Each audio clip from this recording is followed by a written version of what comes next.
আজকের লেসনটা নবম দশম শ্রেণীর গণিত সৃজনশীল 16 অধ্যায়ের পরিমিতি। এটা 2023 সালের এসএসসি পরীক্ষার্থীদের জন্য খুবই গুরুত্বপূর্ণ। তাছাড়াও 2024 এবং 2025 সালের এসএসসি পরীক্ষার্থীরাও শিখে রাখতে পারো। নিশ্চয়ই তোমরা মনোযোগের সাথে বসেছ।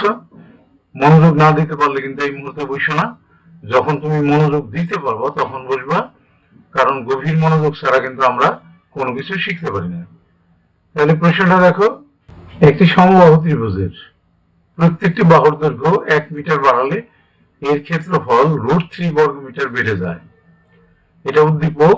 ক নম্বর প্রশ্নটা কি বললো, ত্রিভুজটির অঙ্কন করো এবং এর ক্ষেত্রফল নির্ণয়ের সূত্রটি লেখো। তাহলে এই ক নম্বরের কাজটা আমরা করে নিই, তারপরে আমরা খ গ দেখি। দেখো ক নম্বরটা, মনে করি সমবাহু ত্রিভুজের প্রত্যেকটি বাহুর দৈর্ঘ্য a মিটার। তারপরে আমরা সমান মাপ দিয়ে একটা সমবাহু ত্রিভুজ আঁকলাম। আর সমবাহু ত্রিভুজ আমরা জানি যে ত্রিভুজের তিনটি বাহু পরস্পর সমান তাকে সমবাহু ত্রিভুজ বলে। দেখো এটা এ, এটা এ, এটা এ, তিনটা বাহু সমান। তাহলে ত্রিভুজের চিত্রটা আমাদের হয়ে গেল। আর সমবাহু ত্রিভুজের ক্ষেত্রফলের সূত্র হলো এটা, √3/4² বর্গ মিটার বা বর্গ একক। এটা কিন্তু সূত্র। তাহলে হয়ে গেল আমাদের ক নম্বর অঙ্কটা। এবার আমরা খ নম্বরের প্রশ্নটা দেখে নিই। দেখো খ নম্বরে কি বললো, ত্রিভুজটির বাহুর দৈর্ঘ্য নির্ণয় করো। বাহুর দৈর্ঘ্য কিন্তু আমরা এ ধরছিলাম, সেই এর মানটাই আমাদের নির্ণয় করতে বলা হলো। দেখো খ নম্বরে ক হতে পাই সমবাহু ত্রিভুজের ক্ষেত্রফল √3/4²। এটা ক্ষেত্রফলের সূত্র আমরা ওখান থেকে পেয়েছি। ত্রিভুজটির প্রত্যেক বাহুর দৈর্ঘ্য 1 মিটার বাড়ালে বাহুর দৈর্ঘ্য হয় কত, a+1। বাহুটা কিন্তু এ ছিল আমাদের, 1 মিটার বাড়ালাম, তাহলে a+1 মিটার হলো বাহুর দৈর্ঘ্য। যখন এই a+1 মিটার বাহুর দৈর্ঘ্য হলো, এক্ষেত্রে ত্রিভুজটির ক্ষেত্রফল, তখন ক্ষেত্রফল কি দাঁড়ায়, √3/4, এর জায়গায় আমরা a+1² দিলাম বর্গ মিটার। আর প্রশ্নতে বলা ছিল যে বাড়ালে তার ক্ষেত্রফল √3 মিটার বেড়ে যায়। তাইলে বড় ক্ষেত্রফল থেকে ছোট ক্ষেত্রফল বিয়োগ দিলে আমাদের √3 থাকে। তাহলে প্রশ্ন মতে বড় ক্ষেত্রফল বিয়োগ ছোট ক্ষেত্রফল সমান সমান √3। এবার আমরা সকলকেই 4 দিয়ে গুণ করি। এটাকে 4 দিয়ে গুণ করলে 4 কাটা যাবে। ও তার আগে √3/4 কমন নিচ্ছি কিন্তু এই দুইটার থেকে, ভিতরে থাকলো a+1² a²।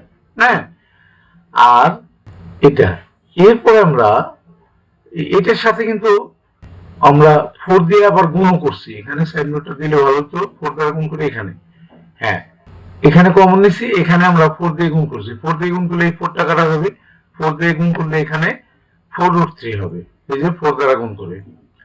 এবার আমরা √3 দিয়ে ভাগ করছি। দেখো এই এখানকার √3 ভাগ করলে কাটা যাবে, এখানকার √3 কাটা যাবে, √3 দ্বারা ভাগ করে, আর এখানে -a² আর +a², এটা কেটে দিলাম। তাহলে কি থাকলো, 3+1 = 4, 2 = 1টাকে মাইনাস করে ডান পাশে নিয়ে নিলাম। তাহলে a = এই পাশে গুণ থাকলে পাশে ভাগ 3/2, 3 কে 2 দিয়ে ভাগ করলে 1.5। তাহলে এর মানটা কিন্তু আমাদের বেরিয়ে গেল 1.5। নির্ণেয় সমবাহু ত্রিভুজের প্রত্যেক বাহুর দৈর্ঘ্য 1.5 মিটার। এটাই উত্তর হয়ে গেল। খ নম্বরে কিন্তু আমাদের হয়ে গেল। এবার আমরা গ নম্বরের প্রশ্নটাকে দেখে আসি। দেখো গ নম্বরের প্রশ্নটা কি বলছে, ত্রিভুজটির বাহুর দৈর্ঘ্য কত মিটার বাড়ালে এর ক্ষেত্রফল 7√3 মিটার বর্গ মিটার বৃদ্ধি পাবে। মানে দৈর্ঘ্য কত মিটার বাড়ালে ক্ষেত্রফলটা 7√3 মিটার বেড়ে যাবে। যাই আমরা অঙ্কে। দেখো গ নম্বরটা, খ হতে পাই কি পাই, সমবাহু ত্রিভুজের বাহুর দৈর্ঘ্য 1.5 মিটার খতে আমরা বের করে রাখছি। মনে করি ত্রিভুজটির প্রত্যেক বাহুর দৈর্ঘ্য x মিটার, খেয়াল করো, বাড়াতে হবে।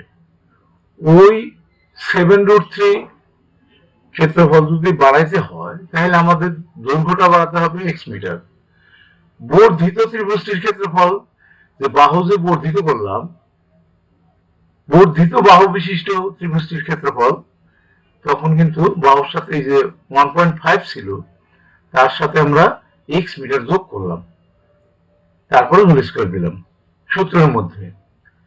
তাহলে এখন প্রশ্ন মতে দেখো এই যে বৃদ্ধিপ্রাপ্ত যে ক্ষেত্রফলটা, সেই ক্ষেত্রফল থেকে আগের যেটা প্রাপ্ত ক্ষেত্রফল সেটা বিয়োগ দিলে আমাদের বাড়বে কত, 7√3 মিটার বেড়ে যাবে। তাহলে এটার বিয়োগফল সমান সমান হবে 7√3। এবার আমরা আগের মতো √3/4 কমন নিয়ে নিলাম। কমন নিলে পরে কি থাকলো সেটা খেয়াল করলাম।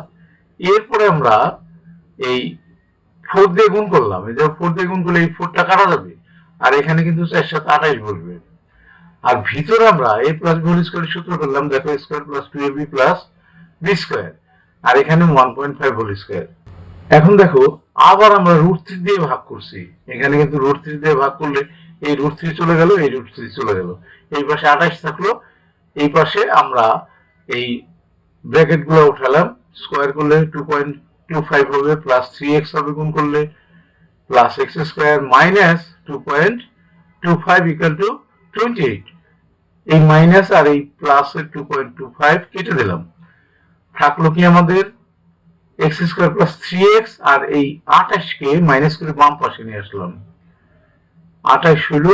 এবার আমরা মিডল টার্ম করব। মিডল টার্ম করলে দেখো 28 কে যদি আমরা ভাঙাই, 4 7 28, 7 থেকে 4 গেলে কিন্তু 3 থাকে, এই মাঝেরটা থাকে, দেখছো, বিয়োগ করে মিলাইলাম। তার মানে বড়টা এই মাঝেরটা সাইন থাকবে, আর ছোটটা তার উল্টা সাইন থাকবে। খেয়াল করছো? আমরা তাই করলাম। x square plus 7x minus 4x minus 28। এবার আমরা জোড়া জোড়া কমন নিলাম। দেখো কমন মানে ভাগ করা আগে বলছি, এখানে x কমন নিলে থাকে x প্লাস 7, এখানে মাইনাস 4 কমন নিলে থাকে x প্লাস 7, সাইনটা পাল্টে গেল। এবার কমন থেকে একটা নিলাম x প্লাস 7, আর আনকমন দুটো এক ব্র্যাকেটে ঢুকালাম x মাইনাস 4। এবার আমরা হয় অথবা করছি, দেখো x plus 7 equal to 0, x equal to minus 7 গ্রহণযোগ্য নয়, কেননা এই একটা বাহুর দৈর্ঘ্য কখনোই ঋণাত্মক হতে পারে না। অথবা x minus 4 equal to 0, x equal to 4। তাহলে আমরা x টা পেলাম আমরা 4। সুতরাং ত্রিভুজের বাহুর দৈর্ঘ্য 4 মিটার বাড়াতে হবে। আমাদের প্রশ্নে বলা ছিল যে কতটুকু বাড়ালে ক্ষেত্রফলটা 7√3 মিটার বেড়ে যাবে, বর্গমিটার বেড়ে যাবে। তাহলে আমরা দেখলাম যে 4 মিটার বাড়ালে আমাদের ওই পরিমাণ ক্ষেত্রফল বেড়ে যাবে। আমাদের হয়ে গেল। আমরা কিন্তু শেষ করব। শেষ করার আগে যে কথাটা না বললেই না, সেটা হলো তোমরা কেউ যদি আমার চ্যানেলে নতুন হয়ে থাকো এবং আমার শেখানো, আমার পড়ানো যদি তুমি ভালো করে বুঝতে পারো, শিখতে পারো, তাহলেই শুধুমাত্র তুমি আমার চ্যানেলটাকে সাবস্ক্রাইব করবা, আদারওয়াইজ নট। আর যারা ইতিমধ্যেই সাবস্ক্রাইব করে দিয়েছো তাদেরকে অসংখ্য ধন্যবাদ। তাদের জন্য একটা কথাই শুধু বলবো, সেটা হলো যে প্র্যাকটিস করবা। যে যত বেশি প্র্যাকটিস করতে পারবা, পরীক্ষায় কিন্তু সে তত বেশি ভালো ফলাফল করতে পারবা। এটাই কিন্তু ভালো ফলাফল করার গোপন রহস্য। সুতরাং তোমরা প্র্যাকটিসের মধ্যে থাকবা। ঠিক আছে, thank you for watching, see you next.